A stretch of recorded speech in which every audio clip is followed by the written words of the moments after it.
akan mengendorse melalui kementerian terkait sesuai dengan tematik kawasan. Misalnya kawasan pariwisata wilayah selatan ditetapkan sebagai kawasan pariwisata. Lalu SK, maka otomatis di dokumen registrasi ini sampai ke Direktorat Percepatan Pembangunan Kawasan Pedesaan akan menjadi acuan Kementerian Pariwisata di dalam menyusun program ya untuk membiayai kegiatan di kawasan pariwisata di Kabupaten Purworejo di luar ADD dan DD, bahkan di luar APBD. Ini akan diintervensi langsung gitu. Itu kemarin saya lakukan di beberapa kabupaten kota baik di Jawa maupun di luar Jawa. Lalu yang berikut adalah kekuatan registra kawasan ini menjadi pedoman bagi SKPD atau OPD pada saat menyusun registra SKPD-nya.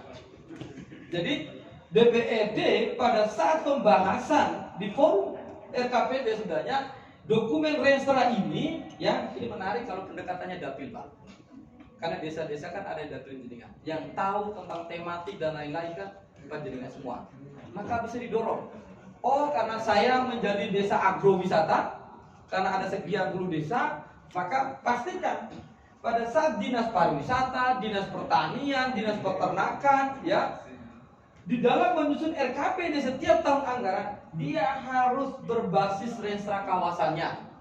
Sehingga nanti ketemu mana yang dibiayai oleh APBD melalui RKPD-nya OPD, mana yang dibiayai oleh kementerian dan lembaga melalui registra kawasan, dan mana yang akan diintervensi dalam kepentingan efek elektoral melalui reses dan pokir Bapak Ibu semua. Sehingga apa? Potensi percepatan pembangunan desa tadi itu Pak, ya, sehingga kita tidak berdebat lagi soal ini. Oh, ini masyarakat usul bikin jalan ke pariwisata, jalan usaha tani atau jalan akses ke air terjun kah atau ke tempat ini. Kita udah gak mikir itu lagi Pak. Karena di setiap desa dalam kawasan akan disusun master plan kawasannya, dan itu akan dibiayai oleh APBD. Nah, ini salah satu kalau kita bicara soal strategi, ya saya kira ini salah satu upaya untuk mendownload APBN. Nah, karena sederhana dengan paradigma money follow program hari ini, kita nggak bisa lagi ujuk-ujuk ya kemudian bikin proposal ya, tetapi selalu dilihat kayak tadi Pak Klik diskusi dengan menanyakan bisa nggak menambah mengurang volume misalnya begitu, ya tergantung di rumahnya. Nah, registra kawasan ini adalah rumahnya. Bagaimana kemudian anggaran APBN dari kementerian dan lembaga tadi itu bisa menyambung ke sini. Yang berikut, apa yang menjadi daya dukung buat Kabupaten Purworejo? Yang menurut saya Purworejo itu jelas sebagai masuk dalam KSPN, masuk dalam KSN, kawasan strategis nasional, masuk dalam PSN, program strategis nasional, ya, yang secara basically ketika ngomong pendekatan kawasan dia include Pak. Tapi saya cek adalah masih parsial. RPJMD-nya dengan Perpres 79 kemudian dengan perencanaan di desa ini belum datang, belum menjadi satu rangkaian. Yang tadi disinggung oleh Pak Beni misalnya tadi kan, bagaimana kesiapan Purworejo ketika bandara itu dibangun, kemudian Angkasa Pura itu mengembangkan konsep Aerocity, lalu kemudian kesiapan dalam perspektif perencanaan dulu Pak ya, rumah perencanaannya nanti seperti apa. Nah, ini menjadi beberapa langkah penting. Coba di next ke atas, ya, ini kecil sekali ya. Next terus, oke. Nah, ini beberapa dasar hukum sebenarnya yang bisa kita acu ya. Apakah kemudian pembangunan kawasan pedesaan tadi legal dan ilegal atau tidak?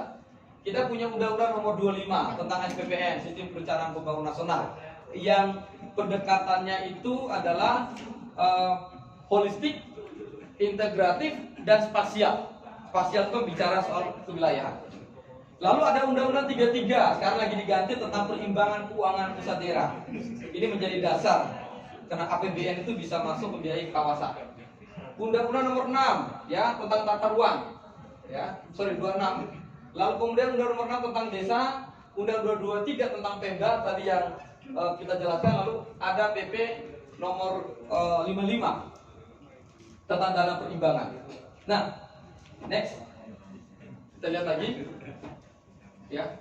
Next, ini ada beberapa. Next terus. Nah, tipologi kawasan pedesaan sebagaimana diatur di dalam Permendes nomor 5 tahun 2016 tentang percepatan pembangunan kawasan pedesaan, ada pertanian, peternakan, pariwisata. Jadi kita tinggal lihat desa kita di sana di Purworejo itu kira-kira cocoknya apa? Apakah ditetapkan sebagai pertanian, peternakan, pariwisata, atau mau menggabungkan ini boleh, misalnya menjadi agro, misalnya menjadi kawasan pemukiman atau kawasan ekonomi, kawasan jasa, itu boleh. Tinggal disesuaikan dengan bagaimana posisi RT RW dan RDTR-nya atas kawasan tadi itu. Next. Lalu bagaimana kewenangan? Tadi saya sudah jelaskan soal kewenangan. Kewenangan pemerintah pusat, dia akan membiayai, ya, dengan posisi di pusat sudah ada Direktorat Percepatan Pembangunan Kawasan Pedesaan.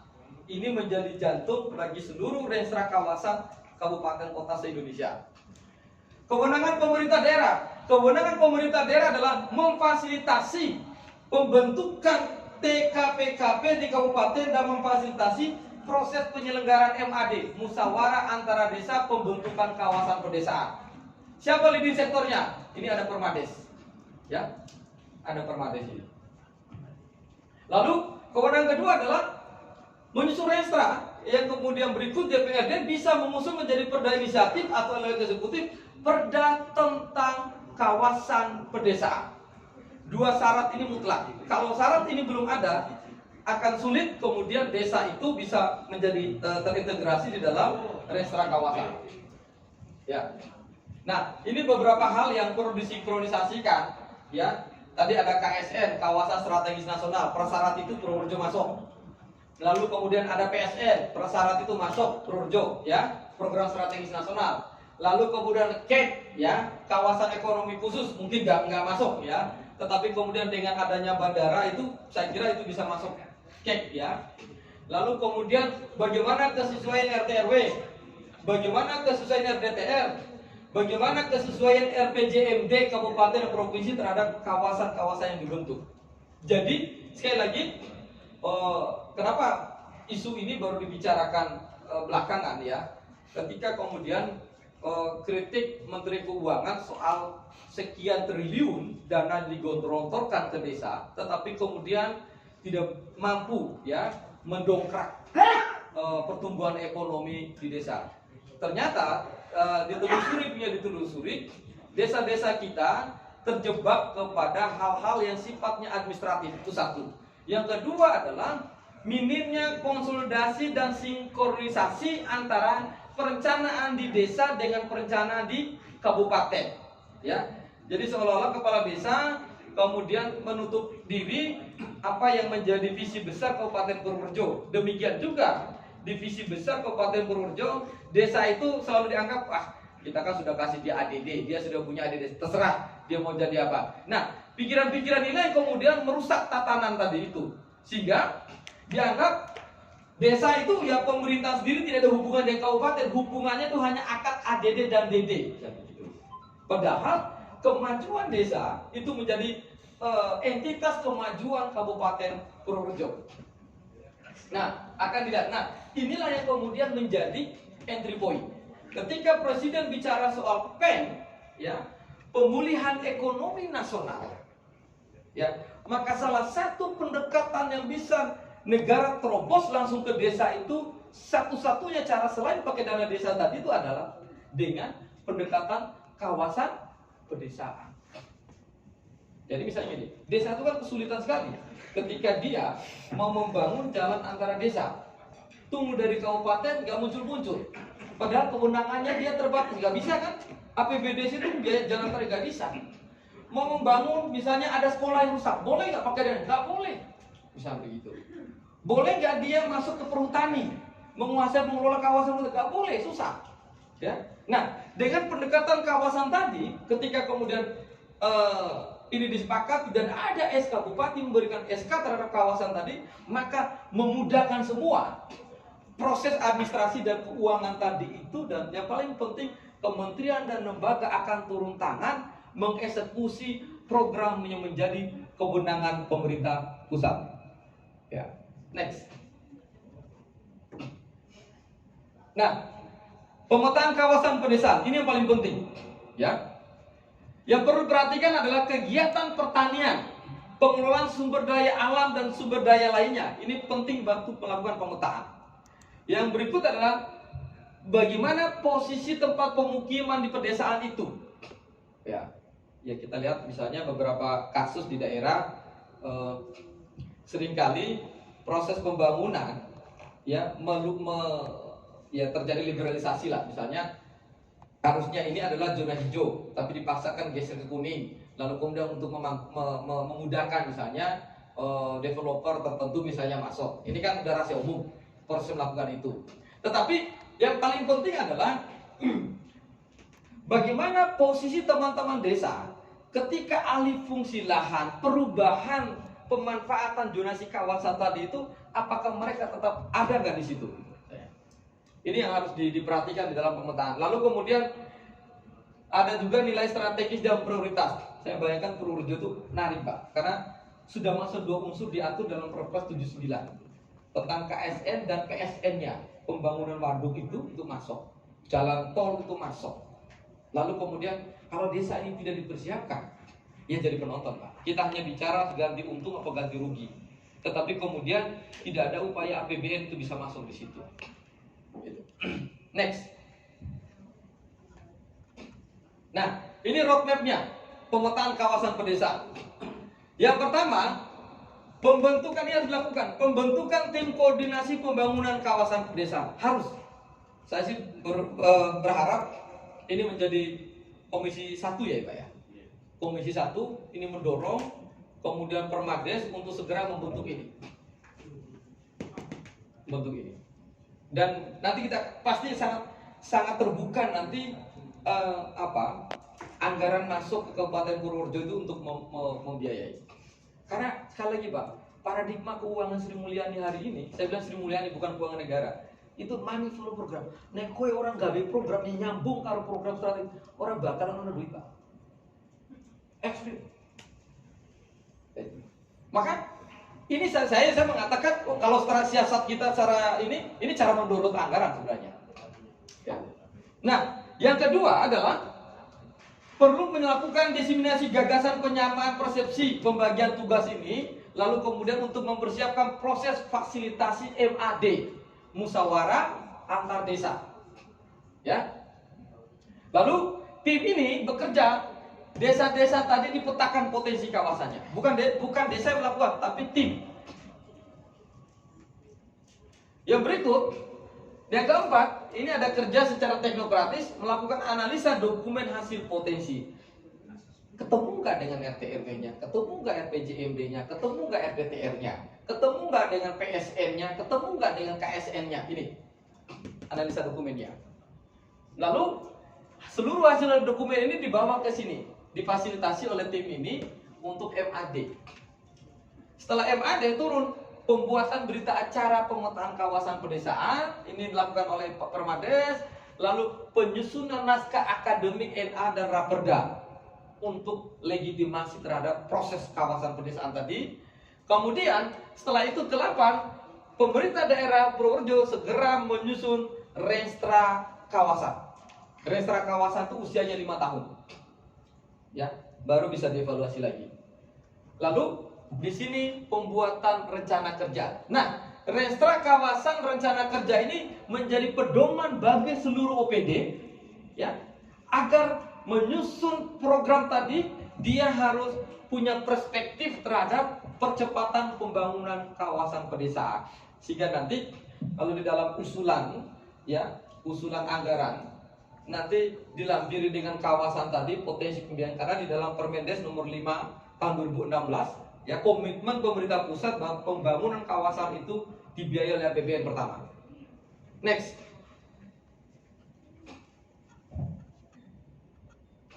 Nah, ini tugas Ya, ini nanti bisa dibaca. Ini tugas pertama, tugasnya TKPKP itu tim koordinasi di kabupaten tadi mengkoordinasikan kawasan pedesaan, menyusun rencana strategi pembangunan kawasan, menunjuk pelaksana pembangunan kawasan pedesaan dalam hal didelegasikan oleh bupati, melaksanakan arah kebijakan hasil evaluasi laporan kerja pembangunan kawasan.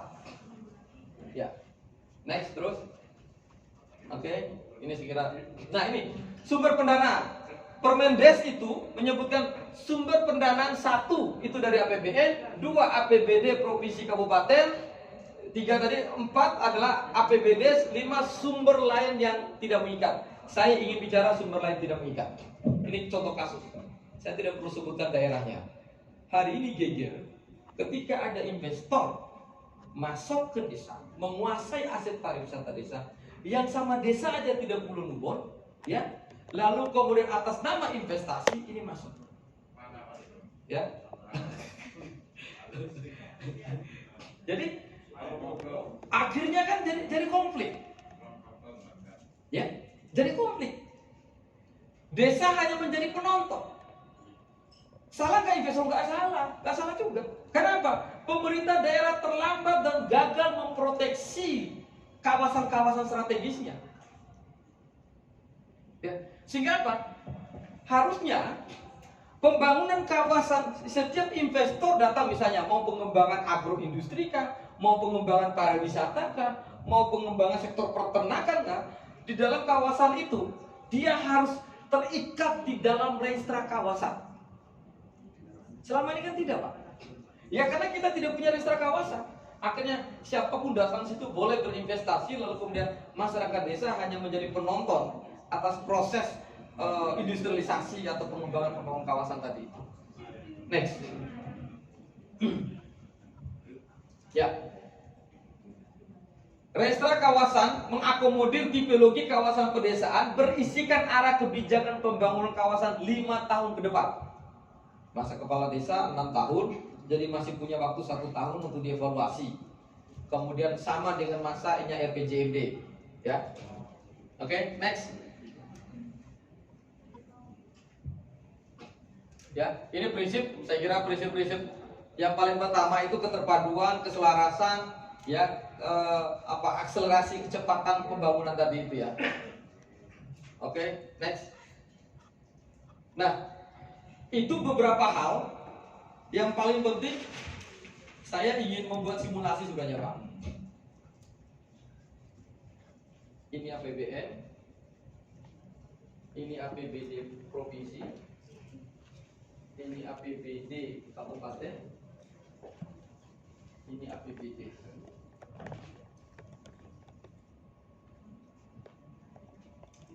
Ketika kita belum punya registra kawasan atau belum punya desa-desa tidak terikat dalam kawasan, maka katakan ini turun ke desa.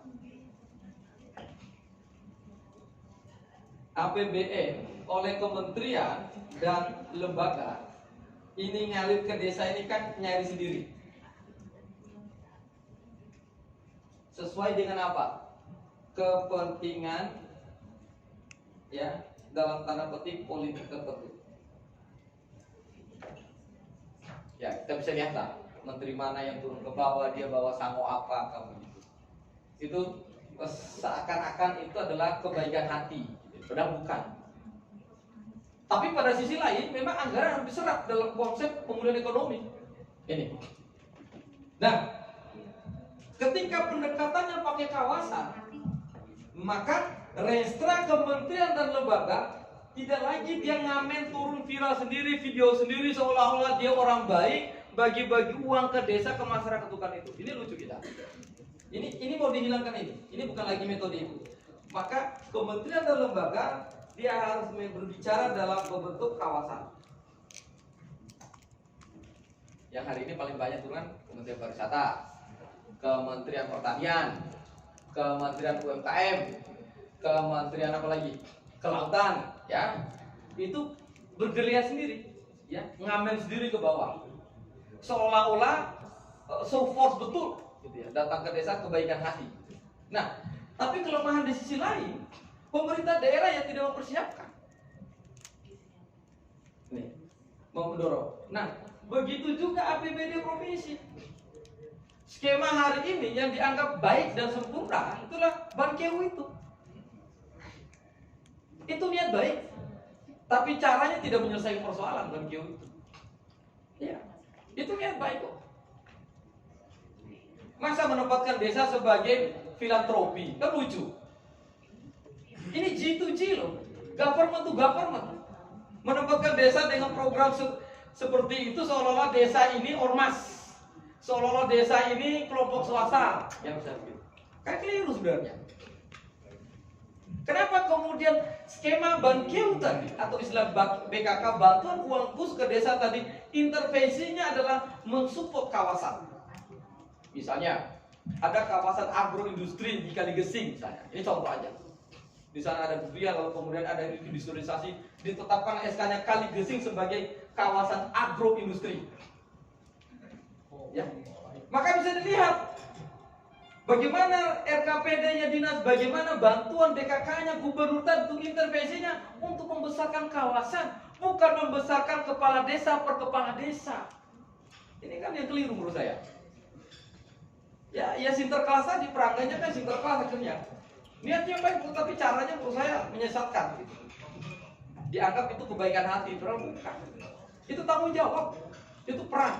Sehingga ketika bicara soal APBD provinsi, pendekatannya itu dia harus menjadi daya ungkit kawasan. Misalnya tadi Kaligesing ada 10 desa mengikrankan diri dalam MAD-nya sebagai kawasan agroindustri. Bagaimana mengelola itu durian, bukan hanya mentahnya, tetapi kemudian ada barang jadi yang diverifikasi produk, kulitnya mungkin itu bisa menjadi pupuk organik dan lain-lain. 10 desa di Kaligesing misalnya, begitu diintervensi ya oleh kawasan, oleh bantuan gubernur tadi, pendekatannya kawasan, kan bisa jadi sesuatu. Begitu juga dana desanya. Ya. Nah, kenapa? Di dalam kawasan tadi, model kelembagaan usaha akan dibentuk yang namanya BUMDes bersama. Inilah core bisnis yang akan mengkapitalisasi potensi ekonomi kawasan. Dan ke depan, saya kira BUMDes ini bukan lagi diisi orang ecek-ecek. Ya, di beberapa daerah kita gunakan ada Bank Jateng untuk melakukan seleksi, ya, di fasilitas Pemda kerjasama dengan Bank Jateng yang merekrut personil direksi Bumdesma itu adalah pihak perbankan. Apa nggak dapat orang yang top? Nah, kalau pasakan di desa sudahlah. Desa hari kan Bumdesnya kan mati suri sama mati saru kan, itu. Ya. Maka proses berikutnya serahkan aja ke pihak perbankan melakukan seleksi untuk ditaruh di sini. Untuk apa? Tadi mengkapitalisasi agroindustrinya di Kaligesing misalnya tadi itu. APBD provinsi intervensi, APBD-nya desa intervensi, APBN bisa masuk. Kan kita bisa hitung. Mungkin dia butuh mesin pengering, apa namanya? Oven ya. Mesin oven untuk bagaimana menjadikan durian tadi menjadi tepung, menjadi keripik, menjadi kerupuk misalnya. Berapa nilainya? Oh, mungkin butuh nilai investasi 2 miliar misalnya begitu. Udah. Tetapi kalau pendekatan sendiri-sendiri oleh desa, orang mampu Pak. Perangnya desa kita hari ini kan bagito-bagitin, ya kan? Dan terjebak kepada infrastruktur. Karena orang batin yang ngono kan. Gampangnya kan begitu. Padahal kalau bicara soal pembangunan di tingkat desa nggak bisa Pak. Fokus di misalnya desa di Kaligesing hanya fokus di nggak bisa. Itu harus ada bentang secara kultur, sosiologis, antropologisnya satu garisan itu kan pasti punya kesamaan secara perangai sosial dan kebudayaannya. Maka inilah pentingnya kita menggunakan pendekatan kawasan. Lalu pertanyaannya, apa manfaat bagi DPRD sebagai politisi? Saya kira ini mampu punya efek elektoral terhadap kapitalisasi kawasan tadi. Sehingga misalnya saya bayangkan dengan reses lah, ya. Tapi resesnya memperjuangkan pendekatannya kawasan. Ada 10 desa dalam kawasan. Intervensi kawasan untuk mendukung desa kawasan agroindustri tadi, maka reses saya ingin ada pabrik misalnya, Atau ada misalnya ada kawasan yang produksi singkong. Hari ini kan lagi naik daun itu kan singkong beku ya. Singkong beku itu potensi untuk diekspor ya. Lalu kemudian kebutuhannya apa? Lahannya, kemudian mesinnya, tenaga kerja nggak usah dicari lagi kan? Kan masyarakat punya itu. Nah, saya bayangkan reses tadi itu menjadi legasi. Hari ini kan apa? Output menjadi legasi reses. Gak ada Pak. Om Seso jenengan nombol lagi kok, serius. Gak ada, karena gak ada legasinya. Gak ada legasinya. Nah, ini yang saya kira begitu juga APBD kabupaten. Ketika ini dikeroyok, APBD dikeroyok, maka misalnya tadi agroindustri, ya, durian, Kalibersih, sebagai kawasan agroindustri, APBN masuk, APBD masuk, provinsi masuk, kabupaten masuk, desa masuk. Itu. Nah, yang berikut adalah tadi saya singgung soal Bumdesma. Ini komisi 1 juga saya kira ya, komisi 1. Nah, ini mendorong bahwa nanti di dalam Perda tentang kan sekarang kan sudah turun PP 11 tahun 2021 tentang pedoman pendirian badan usaha milik desa. Rancangan undang-undangnya juga sedang disusun. Maksud saya, karena sekarang Bumdes sekarang itu kan dia posisinya sudah seperti Kementerian BUMN. Bumdes sekarang itu boleh mendirikan PT, CV, mau jadi usaha apa boleh, ya boleh. Nah, maka kalau tidak dipersiapkan kapasitas dan kelembagaan ini, ya, sederhananya begini Pak, saya membayangkan yang ikut pengadaan barang dan jasa seluruh Kabupaten Purworejo itu yang bermain adalah CV PT-nya Bumdes seluruh desa. Artinya apa? Circle ekonomi itu perputarannya yang terjadi di kabupaten. Nanti pakai Pak Lurah nggak jalan itu loh Pak. Kenapa? Pakai Pak Lurah nggak jalan. Kan tinggal di sistemnya kan sewa oleh Bumdes, kan begitu, ya kan? CV-nya Bumdes kan boleh Pak, boleh Pak.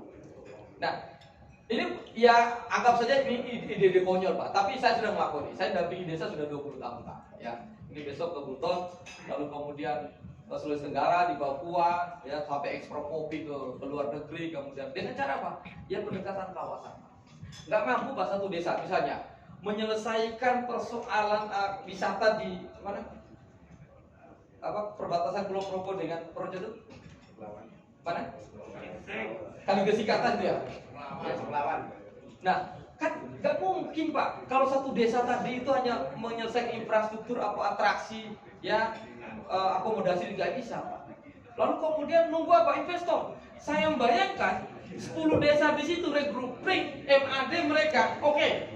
Jenengan desa jenengan 250 kumpulan dana 2,5 M. Masukkan ke Bumdes bersama. Bumdes ini bersama tadi itu, ini betul-betul profesional, mirip investor lah. Enggak, ini Mas Pak, kalau saya masuk benar. Ini kalau Bumdes mengelola katakanlah DD itu berdiri CV maupun PT, ini kan nanti juga jadi kontraproduktif juga. Artinya terkait SPJ. Biasanya itu Bumdes kalau bikin SPJ kan diserahkan lagi ke pemerintah desa juga. Nah, di sisi lain, ini nanti jadi gap antara kepala desa pemangku kepentingan atau hari ini kan gitu. Jadi gini sebenarnya. Makanya saya sarankan tadi, karena direksi-direksi Bumdes hari itu kan sak geleme kepala desa kan dia menuju ponakane, dulurane, pokoknya dia tim CC ya kan, yang doyan non sewu, kepala desanya sudah 10 km per jam kapasitasnya, rekrut Bumdes ya 0 km, ya kan, artinya ngegas terus tapi lari tempat kan begitu ya. Nah ini problem, makanya kalau boleh saya usulkan, misalnya DPRD menginisiasi seleksi Bumdes itu harus dilakukan oleh pihak ketiga. Tunjuk aja MOU dengan Bank Jateng Pak.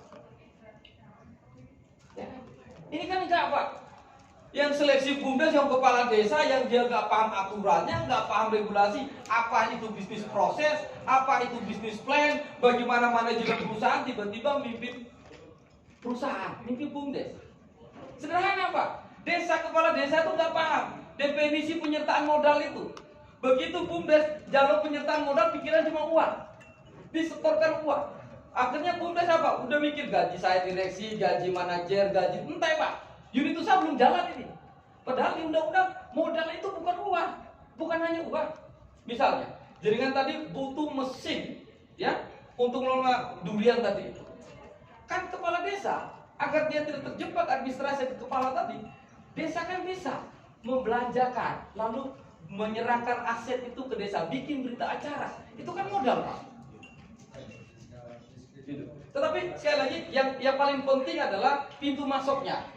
DPRD boleh mendorong Banjateng MOU agar MOU dan Permades bahwa seleksi BUMDes itu dilakukan oleh Banjateng. Top itu Pak. Rekrutmen terbuka itu top itu. Secara apa? Merit system lah kalau istilah kita kan gitu.